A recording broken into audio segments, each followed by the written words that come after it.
예, 이제 형법 강의 시작하겠습니다. 예, 저는 이동현 변호사고요. 올해 이제 처음으로 이제 메가에서 형사법 강의를 할 건데 형법이랑 이제 형법 14회 하고 이제 형사소송법 10회 할 건데 이거 이제 이 24회 만에 이 형법이랑 형사소송법을 한 번에 좀 정리를 했으면 좋겠어요. 그리고 뭐 제 OT 강의를 들어보셔서 아시겠지만 뭐 OT 강의를 안 들으신 분들은 좀 들어보시고 그 오늘 한 거를 여러분들 복습하고 가셔야 돼. 예를 들어서 이제 저 같은 경우는 보통 한 50분에서 1시간 정도 딱 끊어드리거든요. 그럼 이제 딱 끊어드리면 그 한 10분 정도 쉴 때, 10분 정도 쉴 때 진짜 빡세게 복습을 하셔야 돼요. 진짜 빡세게 복습을 하셔야 되고 당연히 수업 들을 때도 빡세게 들으셔야 돼요. 그리고 뭐 이제 저 같은 경우는 뭐 필요하면은 이제 프린트를 드리긴 하는데 여기 있는 내용만 제대로 봐도 이 제가 보면은 이 캡슐이라는 책이 뭐 저는 이 캡슐 저자들이랑은 전혀 관련이 없는 사람이에요. 캡슐이랑 전혀 관련이 없는데 이 캡슐 이 책이 굉장히 좋아요. 생각보다 굉장히 좋아서 이것만 제대로 보면요 여러분들이 객관식이나 뭐 사리형 푸는데 크게 문제가 안 돼. 근데 여러분들이 자꾸 이제 뭐 원하는 게 뭐냐면 보통 뭐 찌라시 주세요. 아니면 뭐 자료를 만들어 주세요 이러는데 여러분들 그냥 여기 있는 것만 제대로 해요. 여기 있는 것만 제대로 해도 객관식 푸는데 전혀 지장 없고요. 사례형 푸는데도 전혀 지장 없어요. 왜냐면 제가 저 같은 경우는 이거 보통 이제 이거 마음 먹고 보면 한 2시간 3시간이면 보거든요. 2시간 3시간 보는데 오늘도 이제 제가 오랜만에 수업을 하니까 이제 아침에 저 이제 의견서나 이런 거 쫙 쓰고 아침에 시간 조금 여유가 있어서 이거 한 100조까지 제가 한 번에 쫙 읽었거든요. 굉장히 잘 돼 있어. 굉장히 잘 돼 있어서. 근데 이제 여러분들이 이제 저 같은 경우는 이제 굉장히 잘 돼 있다고 느끼는 게 뭐냐면 이게 이제 저는 이제 딱 구조화가 딱딱딱 되거든요. 그 판례를 보면. 근데 여러분들은 이게 안 되잖아. 그러니까 이제 저랑 하면서 이걸 정리를 하고 그걸 이제 머리에 바로바로 넣으시면 돼요. 무슨 말인지 아시겠죠? 그래서 이제 그렇게 하시면 되고 그리고 형법은요. 형법 들어가기 앞서서 제가 짧게만 한 10분 안으로 끝내고 바로 수업할게요. 저는 뭐 나머지 이제 필요한 부분들은 제가 올려놓은 그 OT 강의나 뭐 이런 거 들으세요. 저는 그 수업 시간에 쓸데없는 얘기 하는 거 별로 안 좋아하거든요. 그리고 이제 나중에 혹시 저를 이제 뭐 재판이나 이런 때 만나거나 아니면 이제 저랑 같이 그러니까 일을 하게 될 수도 있는데 제가 이제 뭐 아무튼 요즘에 어쏘 변호사님들이 많이 필요해가지고 제가 일이 너무 많아가지고 그런데 뭐 저랑 일을 하게 되면 혹시나 아시겠지만 저는 쓸데없는 거 하는 거 되게 싫어해요. 쓸데없는 뭐 주장, 쓸데없는 얘기 이런 거 진짜 싫어하거든요. 그러니까 완전 T라서 저는 뭐 감정적인 거 이런 거 잘 몰라요. 그런 거 얘기를 하면 와이프 빼고는 제가 공감해 주는 사람 크게 없어요. 크게 없어서 저 완전 T거든요. 그래서 이제 전 쓸데없는 얘기 잘 안 하니까 그래서 이제 여러분들 아무튼 수업 잘 들었으면 좋겠고요. 자, 그럼 이제 형법 우리 형법을 시작할 건데 제가 형사소송법 첫 시간에 그 첫 시간은 제가 형사소송법의 전체 틀을 잡아 드릴 거예요. 전체 틀을 잡아 드릴 거고 형법은 지금의 이제 하나하나 하면서 할 건데 형법은 여러분들 크게 뭐예요? 총론과 강론이 있죠. 맞죠? 강론. 총론은 여러분들 어려워. 맞지? 강론은 좀 재밌어. 왜? 죄명들이 여러 개 나오니까. 맞죠?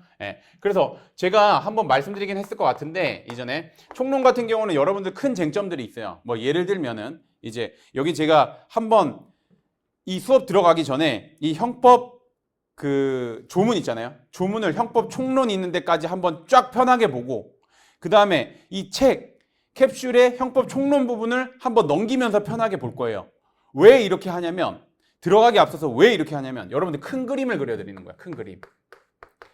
여러분들 머릿속에 큰 그림이 안 그려져 있으면 이게 뭘 하는지를 이해를 못해.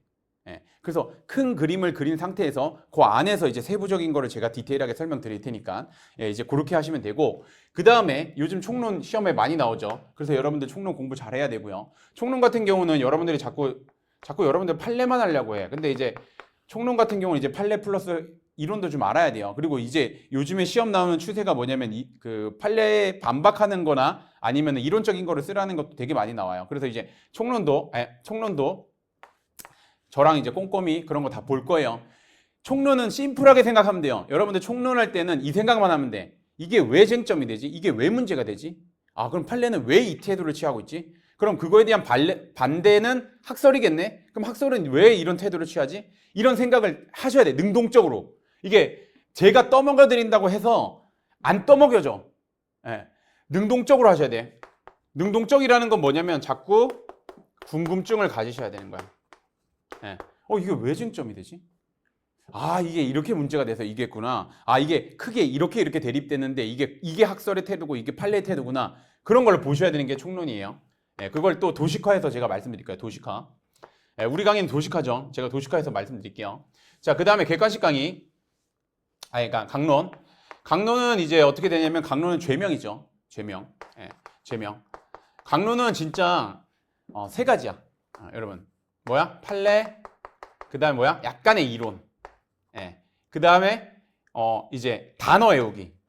단어 외우는 거는 뭐냐면 판례랑 같은 취지긴 한데 판례에서 뭐 예를 들면 여러분들이 답안지 써야 되잖아. 폭행은 뭔지, 불법적인 유형력의 행사 이런 게 나와야 돼. 상해는 뭔지, 그 다음에 뭐 추행은 뭔지, 예. 그런 것들이 딱딱딱 나와야 된다고. 그 나와야 되는 거를 이제 단어 암기하셔야 되고 이론적인 거 조금 나오죠. 이론적인 거 조금 나오고 그 다음에 이제 판례는 많이 하는 게 좋고 당연하죠. 그래서 이제 이거를 할 거예요. 이거를. 그래서 저는 이제 제가 말씀드렸겠지만 저 같은 경우는 이제 뭐 이전에는 이제 뭐 수험생들 뭐 팀을 꾸려 가지고 이렇게 뭐 해서 수험생들을 많이 붙였단 말이에요. 거의 다 붙였었어요. 웬만하면. 그러니까 그 제가 저랑 같이 공부했던 분들은 거의 다 붙였거든요. 제가 변호사 되고 나서부터 이제 같이 제가 이제 뭐 예, 지도를 한 거죠. 지도를 한 거에서는 거의 다 붙였는데 붙인 이유가 뭐냐면 이거 되게 꼼꼼히 하고 도식화하면서 말씀드려서 그래요. 그걸 이제 암기시키거든요. 그러니까 암기를 하셔야 돼요. 예, 그래서 이제 저만 잘 따라오시면 형법이랑 형사소송법 고득점 받게 하려고 해요. 예, 여러분들한테 난 확답은 못 드려. 여러분들 공부하는 거에 따라 다를 수 있으니까. 근데 이제 제가 우선은 여러분들이 잘만 따라오면은 고득점 받을 수 있어요. 그리고 실제 제가 여러 학생들을 지도를 하면서 실제 그렇게 많이 나왔어요. 그래서 이제 보통 이제 객관식도 35개, 30개에서 35개 다 넘겼어요. 웬만하면. 그래서 꼼꼼히 보시고. 그 다음에 이제 사례형에서도 보통 못 보신 분들이 한 50점에서 55점 사이.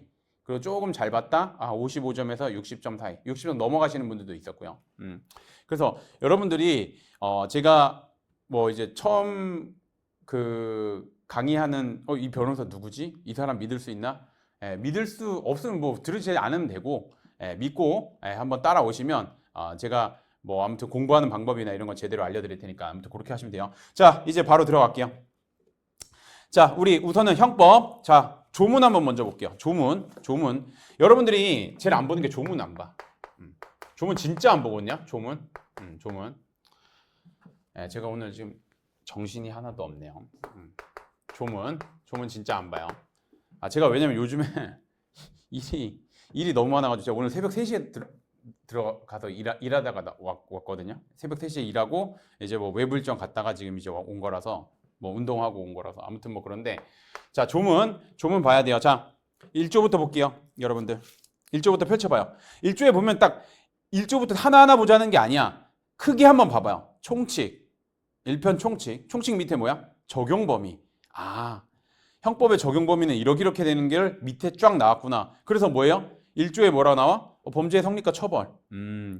2조 국내범. 3조 내국인의 국외범. 여러분들 이렇게 본 적 없죠? 단 한 번도 본 적 없을 거야 아마 제가 보면. 그 다음에 4조 뭐야? 국외에 있는 내국인의 선박 등에 대한 외국인의 범죄. 자, 5조 외국인의 국외범.